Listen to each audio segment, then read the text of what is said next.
Hello नमस्कार मैत्रिणींनो, मी सोनाली आजच्या एका छानशा व्हिडिओमध्ये तुम्हा सर्वांचं पुन्हा एकदा मनापासून स्वागत करते। तर आज आपण आहे ना कटोरी ब्लाउज, जो साधा बिना अस्तरचा ब्लाउज, त्याचं संपूर्ण स्टिचिंग बघणार आहोत। याचं कटिंग ऑलरेडी मी या आधीच्या व्हिडिओमध्ये शेअर केलेलं आहे, ज्यामध्ये एकाच वेळेस मी 4 ब्लाउजचं कटिंग केलेलं आहे।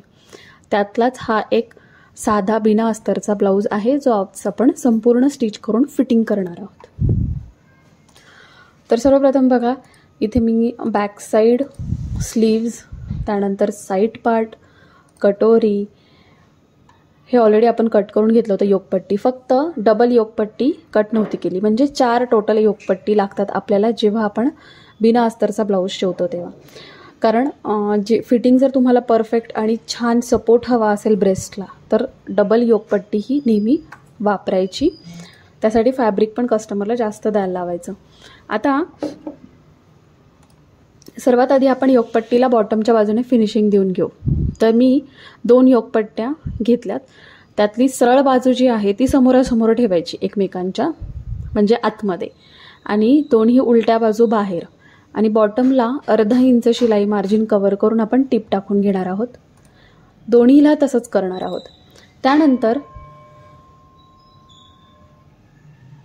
त्यानंतर आता अर्धा इंच टिप टाकून झाल्यावर ओपन करायची आणि मार्जिन कुठलंही एका बाजूला घेऊन त्यावर दाब टिप टाकायची, जेणेकरून ह्याला बॉटमला फिनिशिंग होऊन जाणार आहे।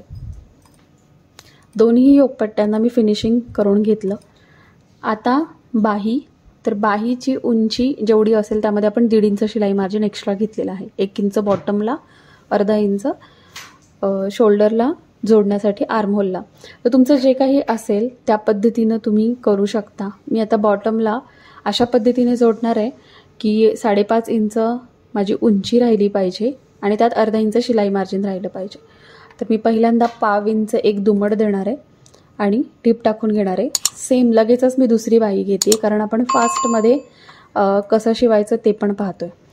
त्यानंतर पहिली पाव इंचाची टिप झाल्यानंतर लगेचच दुसरी जी फोल्ड असणार आहे तो 1.5 इंचाचा फोल्ड करायचा, म्हणजे टोटल आपण 1 इंच फोल्ड करतोय खालच्या बाजूने। 1.5 इंच एक्स्ट्रा घेतलेलं असतं, 1 इंच खालच्या बाजूने फोल्ड होतं, अर्धा इंच आपलं मुंढ्याला शिलाई मार्जिन जातं।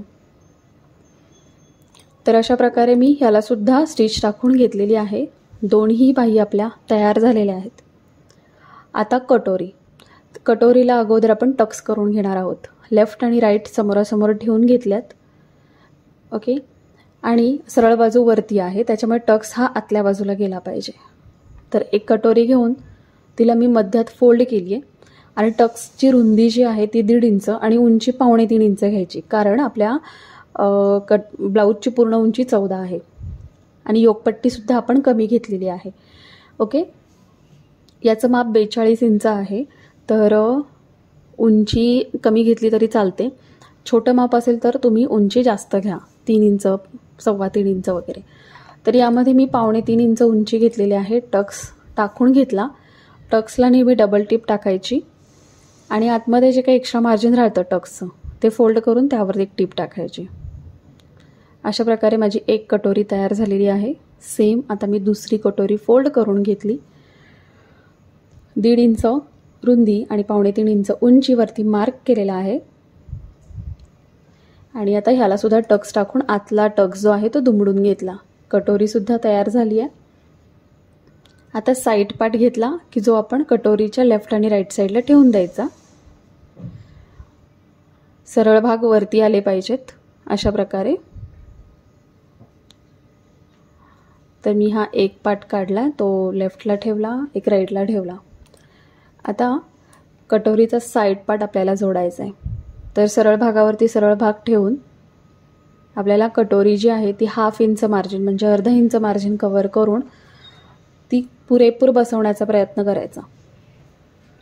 कारण नॉर्मली अशा पद्धतीने तुम्ही कटिंग केलं तर कटोरी आपली 1 इंच एक्स्ट्रा येते, आणि ती 1 इंच एक्स्ट्राची कटोरी आपली पूर्ण ह्यामध्ये साइड पार्टला बसलीच गेली पाहिजे।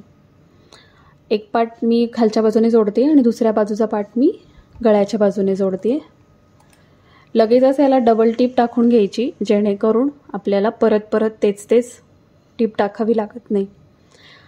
आता मी बघा कटोरी जोडून झाली. थोडंसं असं नख फिरवायचं, म्हणजे आपल्याला जर असं गोळा झाल्यासारखं वाटत असेल तर ते एकदम क्लिअर होऊन जातं. तर बघा, किंवा तुम्ही इस्त्री फिरवा, त्याने सुद्धा ते छान क्लिअर होऊन जातं. मी नख मारून घेतलेला आहे. अशा पद्धतीने आपली कटोरी छान अशी साईड पार्टला व्यवस्थित बसली. कुठेही कमी नाही, कुठेही जास्त नाही. कट करायचे कुठेही याच्यामध्ये आपल्याला येत नाही. आता इथे योकपट्टी जोडून घ्यायची. योकपट्टी जोडताना आपण इनविजिबल जोडणार आहोत, म्हणजे आतल्या बाजूला मार्जिन दिसणार नाही त्याचं. तर बघा, मी ह्या साईडची योकपट्टी इथे ठेवून घेतलेली आहे आणि 2 पार्ट आहेत ना त्याच्यामध्ये, तर 2 मधला त्यातला ओपन करायचा आणि एक पार्ट जो आहे तो सरळ ठेवून द्यायचा अशा प्रकारे. आता इथे आपण अर्धा इंच शिलाई मार्जिन कव्हर करून टीप टाकून घेतली. हे ओपन केलं, एकाखाली एक 2 योकपट्ट्या झाल्या बघा आपल्या. आता शोल्डरकडून आपल्याला गुंडाळत यायचं आहे आणि खालची एकदम लास्टची योकपट्टी आपण आत्ता जिथे जॉईंट दिला तिथे ती बरोबर जॉईंट करायची आणि आतमध्ये गुंडाळलेला भाग बाहेर घ्यायचा.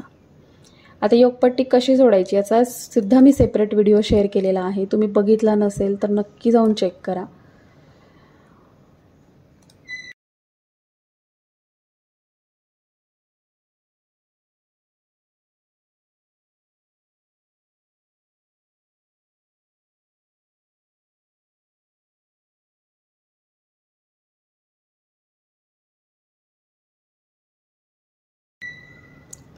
अशाच प्रकारे मी दुसऱ्या बाजूला सुद्धा छान अशी योकपट्टी जोडून घेतली आहे, बाहेर काढून घेतली.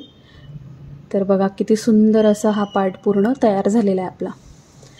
आता हुक आणि आयपट्टीच्या बाजूला जर योकपट्टी एक्स्ट्रा झाली असेल तर ती एक्स्ट्राची योकपट्टी आपण कट करून घेणार आहोत. आणि त्यानंतर बघा, बॅक साईड आपण फ्रंट साईडवरती ठेवून आपण मार्किंग केलं होतं, त्यामुळे आपल्याला इकडे हुक आणि आय फिटिंगच्या बाजूला आपल्याला एक्स्ट्रा मार्जिन राहणार आहे ते कट करायचं आहे. ह्या सुद्धा साईडला आपण हुक आय पट्टीच्या बाजूला जी एक्स्ट्रा झालेली योकपट्टी असेल ती कट करायची आणि त्यानंतर मेजरमेंट्स घेऊन फिटिंगच्या बाजूला पण जे काही एक्स्ट्रा झालेलं आहे ते कट करायचं. बघा इथे 9.5 कमरेचा चौथा, पुढे 1.5 इंच शिलाई मार्जिन आणि ते कमरेला अशी लाईन आखायची कमरेपासून छातीपर्यंत आणि एक्स्ट्रा भाग पूर्ण कट करून घ्यायचा. तर अशा प्रकारे आपलं फ्रंट साईडचं पूर्ण स्टिचिंग झालेलं आहे. आता आपण बॅक साईडचा पार्ट घेऊ. बॅक साईडच्या पार्टमध्ये आता पहिल्यांदा आपल्याला काय करायचं आहे, नेक ड्रॉ करायचं आहे. तर नेक ड्रॉ करताना गळा रुंदी आपण घेतलेली आहे 2.25, उंचीमध्ये अर्धा इंच प्लस करायचं आणि चौकोन तयार करून घ्यायचा आणि त्यानंतर मग गळ्याला आकार द्यायचा. इथे मी गोलच आकार दिलेला आहे गळ्याला आणि तो कट करून घेतला. मार्किंग करताना नेहमी उलट्या बाजूने करायचं. आता गळा कट करून झाल्यावर आपल्याला याला कमरपट्टी लावायची, पण कमरपट्टी लावण्या अगोदर ह्याला टक्स टाकून घ्यायचे. तर टक्स टाकताना मध्य, पाठीचा मध्य आणि शिलाई मार्जिन ह्यामधला मध्य काढायचा आणि त्यावरती टक्स टाकायचे. टक्सची रुंदी साधारणतः अर्धा इंच आणि उंची 5 इंच घेते, म्हणजे 4.5 तयार होईल. अर्धा इंच शिलाई मार्जिन खाली जाणार आहे. टक्स टाकून झालेत. आता कंबरसाठी 1.5 इंचाची पट्टी काढायची. आता इथे माझ्याकडे कापड कमी होतं त्यामुळे मी बऱ्यापैकी पट्ट्या जोडून मी कमरपट्टी करते. 1.5 इंच उंचीची कमरपट्टी काढायची, अर्धा इंच शिलाई मार्जिन कव्हर करायचं आणि जिथे आपला टक्स आहे ना तिथे आपल्याला छोटीशी प्लीट टाकायची, जेणेकरून व्यवस्थित शेपमध्ये आपली पट्टी बसते आणि व्यवस्थित बसते, फिनिशिंग पण चांगलं येतं. एक टीप टाकून झाल्यानंतर ही पट्टी जी आहे ती ओपन करायची आणि वरून दाबटीप देऊन आतल्या बाजूला दुमडायची. आता आतल्या बाजूला दुमडून आपण त्यावर एक टीप टाकणार आहोत. ती टीप टाकताना आपण मोठ्या साईजची टाकायची, जेणेकरून ती उसवून नंतर आपल्याला हात शिलाई करता येईल ह्या हिशोबाने.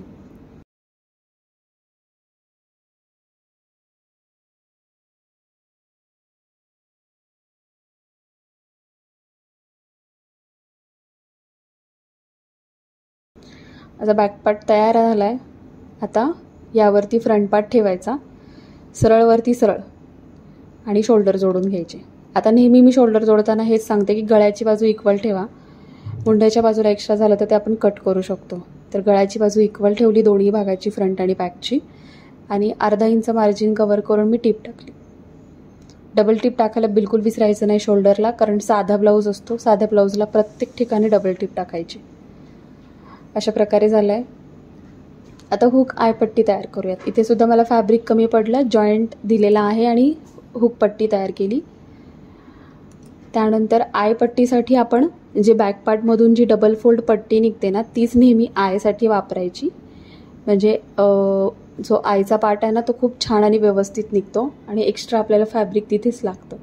तर मी नेहमी आय बटनसाठी आहे ना डबल फोल्डच फॅब्रिक वापरते. तर शिलाई मार्जिन कवर करून मी टिप टाकली.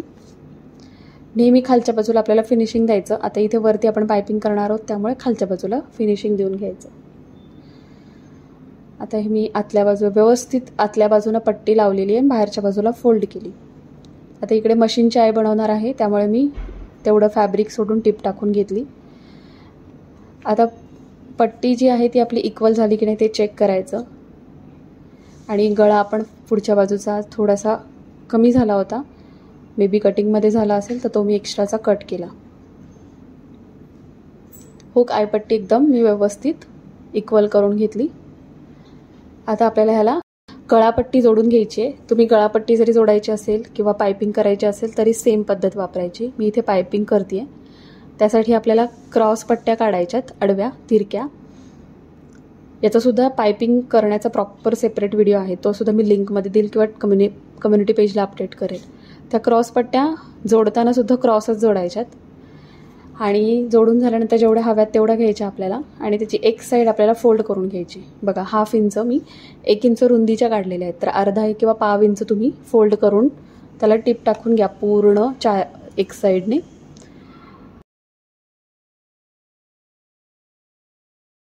त्यानंतर ब्लाऊजचा भाग सरळ ठेवायचा आणि एका बाजूने आपल्याला जोडायला सुरुवात करायची. तर बघा, ब्लाऊजचा भाग मी इथे सरळ ठेवला आणि त्यावरती पट्टीची बाजू सरळकडे सरळ ठेवली आणि 1/2 इंच मी बाहेर सोडलं आहे, जेणेकरून आपल्याला त्या साईडला फिनिशिंग देता येईल. आणि आता इथे पाव इंच आपल्याला मार्जिन कवर करून पूर्ण गळ्याच्या बाजूला आपल्याला पट्टी लावून घ्यायची. आता नेहमी गळापट्टी जोडताना शोल्डरच्या इथे थोडीशी ताणून जोडायची, म्हणजे शोल्डर उतरण्याचे चान्सेस असतात तर ते कमी होतात. आता ही पट्टी जोडून झाली. एक्स्ट्रा मार्जिन जे बाहेर मला दिसतंय ते मी कट केलं आणि आता आतल्या बाजूला फोल्ड करायची. तर आता इथे फिनिशिंग ह्या बाजूला आधी एक फोल्ड द्यायचा आणि मग वरून फोल्ड करत करत आपल्याला ह्याला पायपिंग तयार करून घ्यायची आहे.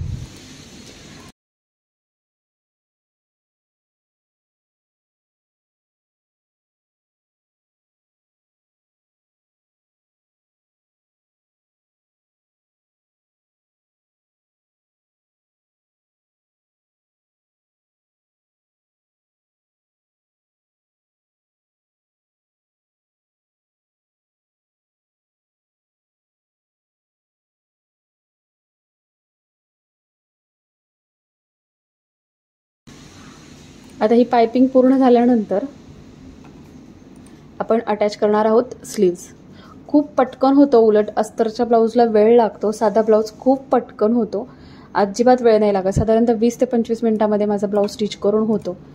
हे पण खूपच झाले. व्हिडिओ शूट करताना मला जास्त वेळ लागला, पण तसं जर मी एक सलग जर प्रॉपर बनवला तर 20 मिनिटं खूप होतात ब्लाऊज स्टिच करायला. आता स्लीव्ज मी आधी चेक केली की बसते की नाही. व्यवस्थित फ्रंट साईडला फ्रंट भाग, बॅक साईडला बॅक भाग असा आला पाहिजे, नाही तर तुमची इकडची स्लीव्ज तिकडे होऊ शकते. ते थोडंसं लक्ष द्यायचं. आधी चेक करून घ्यायची, कमी जास्त होत असेल तर मग थोडंसं दोन्ही बाजूला मार्जिन सोडून ती जोडायची. पण परफेक्ट बसतीये. 1/2 इंच शिलाई मार्जिन कवर करून मी टिप टाकून घेतली. स्लीव्जला सुद्धा आपल्याला डबल टिप टाकायला विसरायचं नाही. स्लीव्ह जोडून झाली आहे. आता एक साईडची स्लीव्ह जोडल्यानंतर मी लगेचच ह्या बाजूला थोडंसं लगेच एक टिप टाकून घेते. दोन्ही भाग सरळ ठेवायचे, सरळ बाजू वर ठेवायची आणि फक्त साईडला अटॅच करून घ्यायचं. ही सवयच लागून गेलेली आहे मला आणि ती तुम्ही लावून घ्या, जेणेकरून फिटिंग करताना आपल्याला फार वेळ जात नाही. आता आतल्या बाजूला दुमडून घेतलं आणि एक कडेला टिप टाकून घेतली आणि त्यानंतर आता फिटिंगची टिप टाकायची. तर माझ्याकडे ह्याच्या मापाचा ब्लाऊज आहे, जे ब्लाऊजचा मी दंडघेर इथे मार्किंग केला आणि मुंड्याच्या इथे आपल्याला 1.25 इंचावर मार्क करायचं आणि कमरेचा चौथा भाग जसं नेहमी आपण फिटिंग टाकतो तसंच 9.5 आणि ही सरळ टिप आपल्याला व्यवस्थित टाकून घ्यायची. एकदम परफेक्टली सरळ फिटिंग येतं आणि त्याच्या आतमध्ये मार्जिन टिप टाकून घ्यायची लगेचच. हे झालेलं आपलं एका बाजूचं फिटिंग. एक्स्ट्राचे दोरे वगैरे तिथल्या तिथे लगेच कट करायचे. दुसऱ्या बाजूला मी आता इकडे फिटिंग करून घेते. सेम कमरेचा चौथा भाग, त्यानंतर मुंड्यातून 1.25 इंच आतमध्ये आणि दंडघेराचं अर्ध, त्याप्रमाणे व्यवस्थित टीप टाकून आतमध्ये मार्जिन टीप टाकायच्या. फायनली हा आपला ब्लाऊज तयार आहे. आता शेवटी इकडे मशीनचे आय मी इथे बनवत आहे. मशीनचे आय कसे बनवायचे याचा सुद्धा सेपरेट व्हिडिओ मी शेअर केलेला आहे, नक्की जाऊन चेक करा. सो बघा, हा ब्लाऊज आपला पूर्णपणे तयार झालेला आहे. फिटिंगसुद्धा परफेक्ट एकदम सरळ आलेला आहे. 42 मापाचा हा ब्लाऊज आहे. साधा ब्लाऊज आपण अशा प्रकारे शिवला आहे. सेम याच पद्धतीने मी अस्तरच्या ब्लाऊजचं सुद्धा स्टिचिंग लवकरच शेअर करते, जेणेकरून दोन्ही प्रकारचे 42 साईजचे व्हिडिओ तुमच्याशी येऊन जातील आणि तुम्हाला प्रॉपरली कळेल की अस्तरचा ब्लाऊज स्टिच करताना आणि साधा ब्लाऊज स्टिच करताना काय फरक असतो आणि कशा प्रकारे यामध्ये चेंजेस होतात. बाकी आपण कटिंग तर एकाच पद्धतीनं केलेलं आहे. शेवटी मी ह्याला छान अशी इस्त्री करून घेतली. इस्त्री केल्यानंतर तुम्ही ब्लाऊजचं फिनिशिंग बघू शकता. इस्त्री कशी करायची याचा सुद्धा व्हिडिओ आपल्या चॅनलवर अपलोडेड आहे, नक्की बघा, तुम्हालाच फायदा होईल. अशा प्रकारे जर प्रॉपरली तुम्ही प्रोफेशनल पद्धतीने जर काम केलं तर नक्कीच तुम्हाला शिलाई पण चांगली मिळेल आणि कस्टमरही भरपूर मिळतील. तर हा बॅक साईडचा पार्ट बघा, सुंदर असा झालेला आहे. आता हे फक्त आपल्याला ह्याला हुक्स लावायचे, कमरेला हातशिलाई करायची आणि त्यानंतर बाहीला हातशिलाई करायची. सो फायनली हा ब्लाऊज रेडी आहे. सो कसा वाटला व्हिडिओ कमेंट करून नक्की सांगा. व्हिडिओ आवडला असेल तर लाईक करा, शेअर करा आणि चॅनलवर आपल्या नवीन असाल तर असे छान छान व्हिडिओ बघण्यासाठी चॅनलला सबस्क्राईब करून बेल आयकॉन प्रेस करा. चला मग भेटूया पुढच्या छानशा व्हिडिओसोबत.